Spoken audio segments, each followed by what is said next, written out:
Fala aí, pessoal, boa noite, tudo bem?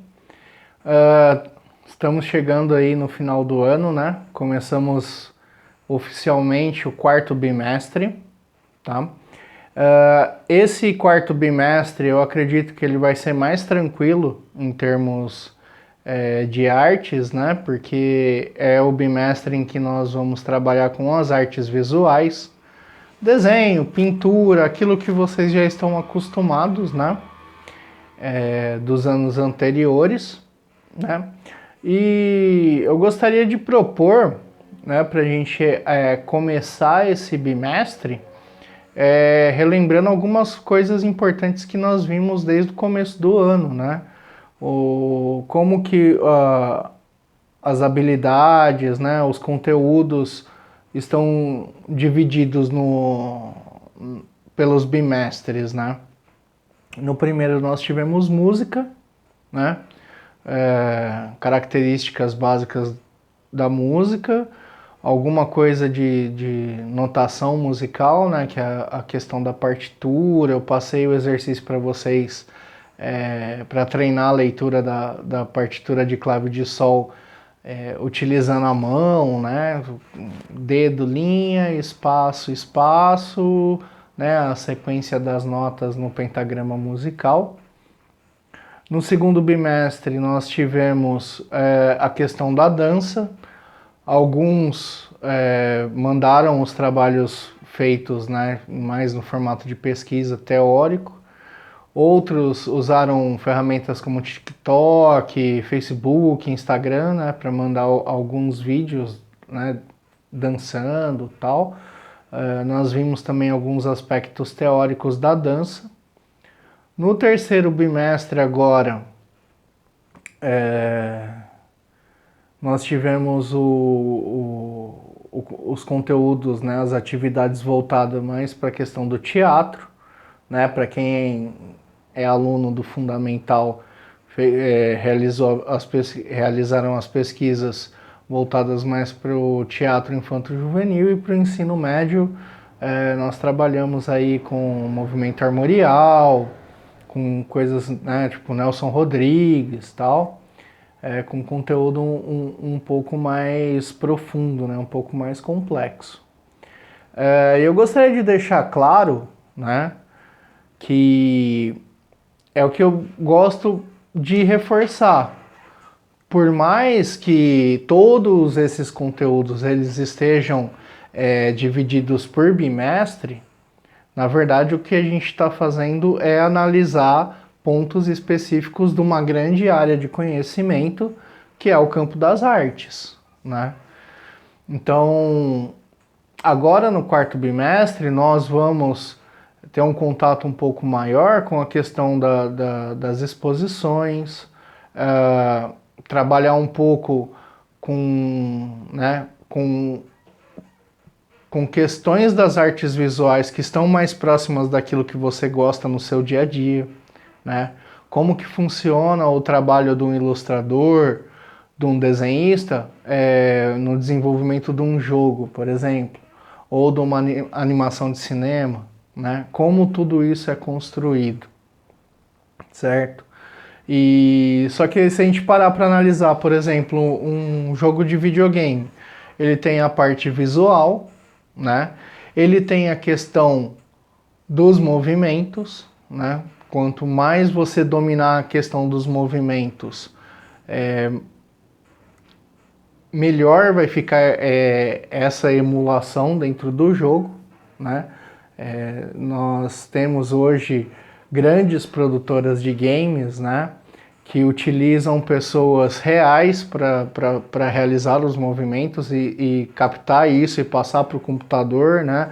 Conseguir passar um movimento muito próximo do orgânico, né? Ou seja, de uma pessoa real para um personagem dentro do jogo. As técnicas do teatro, né? Você tem toda a questão do figurino, você tem a questão da iluminação, você tem a questão do cenário, né? E música nem se fala, porque para algumas obras do cinema, dos jogos, das animações, séries do Netflix e de outros meios aí, a trilha sonora pesa muito, né? Nós temos o caso que eu já tinha passado para vocês em aula, de uma cena do filme Titanic, que o sentimento que você tem assistindo a cena com a música e sem a música é completamente diferente, né? Você sabe que aquilo é uma obra de ficção, né? Que é um filme e tal, mas ainda assim aquilo consegue provocar em você uma emoção, consegue pegar você, né, na sua zona de conforto e colocar dentro daquela situação. Então você acaba sentindo o que o personagem, né, sentiu, ou se fosse com pessoas que você ama, né, pessoas próximas, como que você se sentiria ao saber que aquelas pessoas passaram por aquela situação, tá? Então, assim, parece muita coisa, né? Mas a gente vai tentar deixar isso da forma mais simples possível, tá? Eu já estou separando alguns materiais do próprio YouTube, né? Tem canais no YouTube que são dedicados para análise de cinema, para análise de game e tal. Vai ficar bem tranquilo, tá? As atividades também eu não vou demandar um trabalho muito complexo, nada muito cansativo, para que vocês realmente percebam assim tudo o que é capaz, né, de ser produzido dentro do campo das artes, né? Lembrando que é o que eu sempre falo, as aulas dentro da escola pública, dentro desse formato de ensino que nós oferecemos, ele tem um tempo muito curto para a gente passar tudo o que é possível sobre um determinado assunto, né?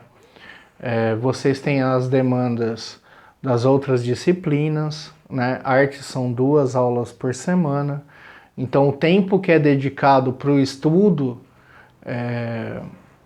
dessas obras, dessas técnicas, acaba que a gente faz um apanhadão, mas que isso sirva primeiro para vocês desenvolverem o senso crítico, né? De você assistir uma série no Netflix ou em algum outro meio, quando você está jogando, né, um jogo e é o que vocês costumam dizer, né, que ficam viciados assim, aprender a identificar o que tem de tão bom naquele jogo que prende tanto a sua atenção assim.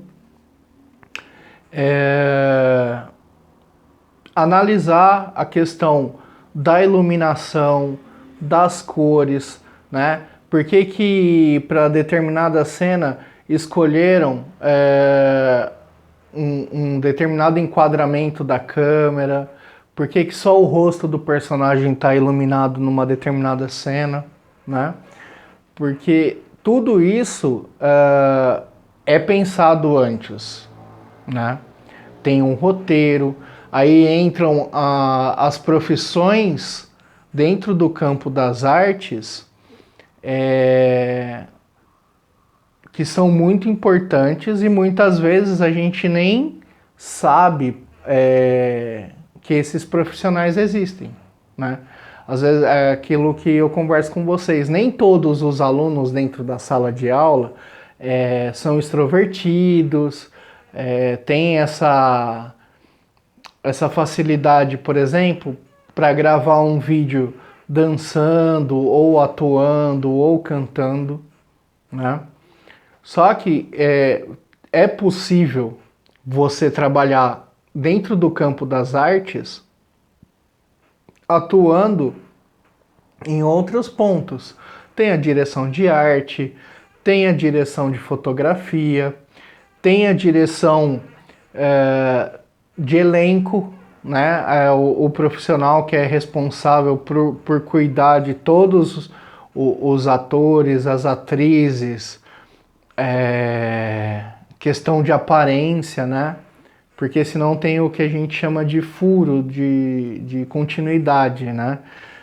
De repente eu gravo uma cena, eu tô aqui, né, de cavanhaque e minha barba tá crescendo. Aí tem algum problema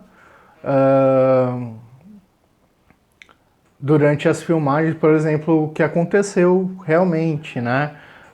Com a pandemia, várias séries que estavam em andamento tiveram as filmagens suspensas, né? Então esse ator ele não pode, né, dentro de um episódio, por exemplo, que está ocorrendo dentro da mesma linha temporal, numa cena ele tá de cavanhaque, na outra cena ele tá de barba cheia ou tá sem barba, né? Questão da aparência, questão do cabelo, a questão do corpo, né? Tudo isso tem um profissional que pensa e organiza, né? Mas enfim, não vou me estender porque eu vou montar um material sobre profissões para vocês, né? Vai ser dividido, né? Porque não dá para apresentar o mesmo conteúdo para o ensino médio e para o fundamental, embora nós temos alunos dentro do sexto e sétimo ano que são super criativos, né? Então, a gente pode abordar a questão do storyboard, a questão da escrita do roteiro, né? A questão das ideias, porque muitas vezes a gente pensa assim, mas foi uma criança, né, que teve a ideia. E a criança, ela tem uma visão muito particular do mundo, né? Então, coisas que a gente acha engraçado, tal, até por ser um pouco absurdo, viram grandes ideias, né? E não é uma novidade dentro do campo das artes. Nós temos o exemplo de dois artistas espanhóis, o Pablo Picasso e o Miró, que da metade para o final da vida deles, o final da carreira, era tentando capturar a essência da questão do desenho infantil, né? Porque tem elementos presentes ali que não faz parte muitas vezes da forma racional como a gente enxerga o mundo, né? O Pablo Picasso tem uma frase muito legal que diz que toda criança nasce artista. A dificuldade é se manter artista durante a vida e também se manter criança. Porque muito do que nós éramos quando éramos crianças, a gente deixou de ser há muito tempo, né? Então, assim, é uma visão interessante. Questão de cenários, de personagens, tal. Quem já teve aula comigo nos anos anteriores sabe que a gente faz muito essa questão, né? Dentro do projeto de vida, a questão que eu peço para vocês listarem as qualidades de vocês e os medos.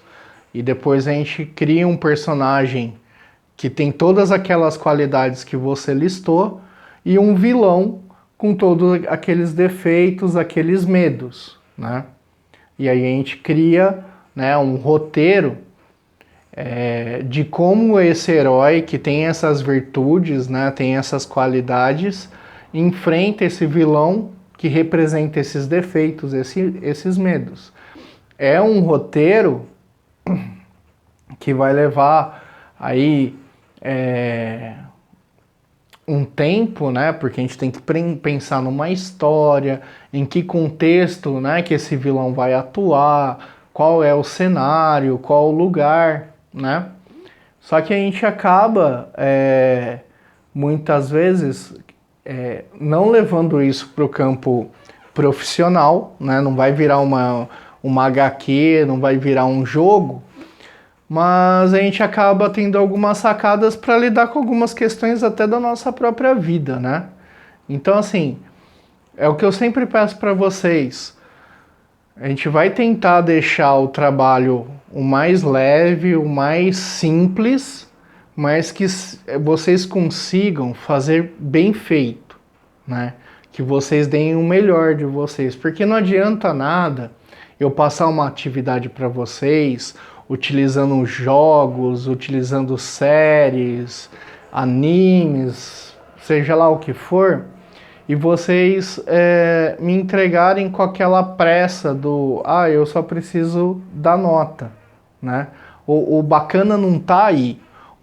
A questão da arte, isso também é outra coisa que eu falo muito durante as aulas, que o objeto final da arte, né, o quadro, a pintura, a música, é bacana, né, quando fica até bem feito e tal, mas o legal, né, aquilo que dá prazer mesmo é o processo criativo, né, quando você vai se deparando com algumas questões ali, como que eu resolvo essa história, né, como que eu posso criar o visual desse meu personagem e tal, e é tudo da sua imaginação. Então a gente acaba trabalhando muito com a parte da criatividade. E a criatividade você aplica ela em todas as outras áreas da sua vida. Beleza? Então eu vou postar no Google Classroom as atividades, tá? Vou mandar também pelas coordenadoras. E eu espero que a gente consiga aí fazer um trabalho bem bacana nesse bimestre, tá bom? Boa noite para todo mundo.